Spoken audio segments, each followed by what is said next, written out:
अस्सलाम वालेकुम नाजरीन, आप देख रहे हैं एसएस न्यूज़। मैं हूं अंजुम। आइए देखते हैं खबरनामा।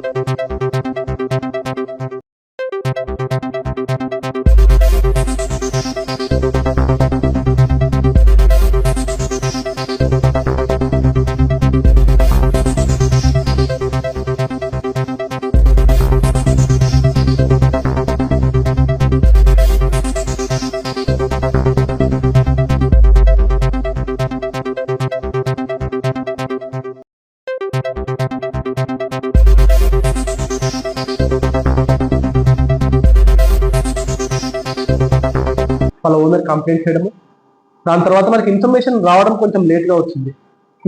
అతడు సీన్ ఆఫ్ క్రైమ్ నుంచి పారిపోవడం జరిగింది. సో మనకు పోలీస్కి ఇన్ఫర్మేషన్ వచ్చిన వెంటనే police first scene of crime visit చేసినాం. విజిట్ చేసిన తర్వాత ఆ మిల్లులో పనిచేస్తున్న సుమారు 40-41 మంది సిబ్బందిని అంతా కూడా అక్కడ వెరిఫై చేసేసి అందులో కొంతమంది మిస్ అయినట్టుగా మనకు తెలిసింది. ఆ మిస్ అయిన వాళ్ళ డీటెయిల్స్ తెలుసుకోవడము, వాళ్ళని ఇన్ఫర్మేషన్ కరెక్ట్ చేసుకొని వేరియస్ టీమ్స్ ఏర్పాటు చేసుకొని కామారెడ్డి పోలీస్ కూడా మొత్తం వర్కౌట్ చేసింది. అండ్ ఆ మిస్ అయిన పర్సన్స్ లో ఒక 3 పర్సన్స్ మనకు ఆ నెక్స్ట్ రోజే దొరకడం జరిగింది. ఈ గ్యాప్ లో కొంతమంది విలేజర్స్ పోయి ఆ రైస్ మిల్ దగ్గర కొంత ప్రొటెస్ట్ చేయడము, కొంత కమోషన్ అక్కడ జరిగింది. ఆ గ్యాప్ లో ఒక 3 భయపడి పారిపోవడము, ఆ పర్సన్స్ మనకు వెంటనే ఆ మరుసటి రోజు దొరకడం జరిగింది. వాళ్ళని వెరిఫై చేసినాము.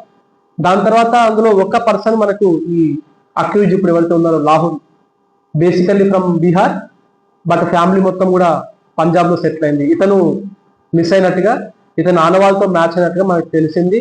ఇతని డీటెయిల్స్ తీసుకొని టీమ్స్ అన్ని కూడా మనము ముందస్తుగా 4-5 టీమ్స్ ఫామ్ చేసుకొని, ఒక టీంని పంజాబ్కి, ఒక టీం మహారాష్ట్ర, ఒక టీం ఢిల్లీ పంపించి అక్కడ ప్లేస్ చేసుకొని కంటిన్యూస్ గా మనము రైల్వే పోలీస్తో కూడా కోఆర్డినేషన్ గా ఉండి కెమెరాస్ చెక్ చేస్తే మనము ఇతన్ని నిన్నటి రోజున గోండియా డిస్టిక్ లోని గోండియా పోలీస్ స్టేషన్ పరిధిలో ఇతన్ని పట్టుకోవడం జరిగింది. పట్టుకొని అక్కడ మెజిస్ట్రేట్ ముందు ప్రొడ్యూస్ చేయడం జరిగింది.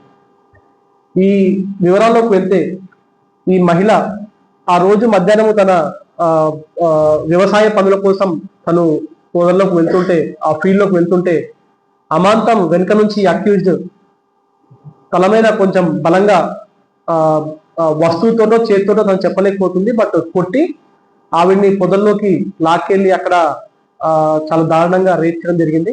రేప్ చేసిన తర్వాత ఆవిడ అరవకుండా, రేప్ చేసేటప్పుడు అరవకుండా కూడా తన నోరుని కూడా చేతితో గట్టిగా అమాంతం పట్టుకోవడం జరిగింది. దాని తర్వాత ఆ సీన్ లో కొంచెం డ్రంకెన్ కండిషన్ లో ఉండి కూడా ఆ సీన్ నుంచి అతను పారిపోవడం జరిగింది. ఆ పారిపోయిన తర్వాత ఆమె కాన్షియస్ లోకి వచ్చి ఇమీడియట్ గా ఆ చుట్టుపక్కల వాళ్ళకి చెప్పడము, ఇవన్నీ జరిగినాయి.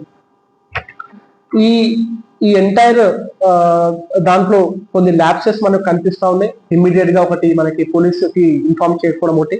దీంట్లో చాలా మంది ఇన్ఫార్మ్ చేసే అవకాశం ఉండే, ఎవరైతే ఆవిడ విలేజర్స్ చెప్తే వాళ్ళు ఇన్ఫార్మ్ చేసే అవకాశం ఉండే, రైస్ మిల్ వాళ్ళు చెప్పే అవకాశం ఉండే. బట్ ఇన్ఫర్మేషన్ లేట్ రావడం తోటి మనము అక్యూజ్ ని పట్టుకోవడం కొంచెం ఆలస్యమైంది. బట్ ఈవెన్ దెన్ మనము ఇన్ని టీమ్స్ ఫామ్ చేసుకొని ఇతను ఎటువంటి ఇన్ఫర్మేషన్ లేకున్నా సరే, ఇతను డీటెయిల్స్ ఏం లేకున్నా సరే ఫైండ్ అవుట్ చేసి ఇతన్ని పట్టుకోవడం జరిగింది. ఈ టీంలో మనకు చాలా ముఖ్యమైన కీలక role CCS teams role play చేసినాయి. అండ్ అలాగే మన CI Raman, Machareddy SI and Gandhari SI, and ఏదైతే గాంధారి ఎస్ఐ గోండియా డిస్టిక్ లో టీమ్ ప్రజెంట్ ఉందో ఆ టీంకి ఈ అక్యూజ్డ్ దొరకడం జరిగింది.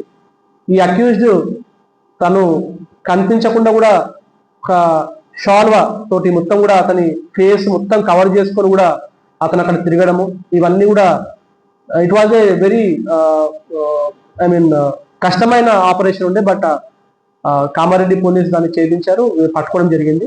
అండ్ రేపు ఈవినింగ్ వరకు కూడా ఇతన్ని మనము లోకల్ పోలీస్ స్టేషన్, లోకల్ కోర్టులో ప్రొడ్యూస్ చేయాల్సిన అవసరం ఉంది. సో ఇంకా ఇంట్రాగేషన్ నడుస్తూ ఉంది. అండ్ ఇతని కన్ఫెషన్ అన్ని స్టేట్మెంట్స్ రికార్డ్ చేస్తాం.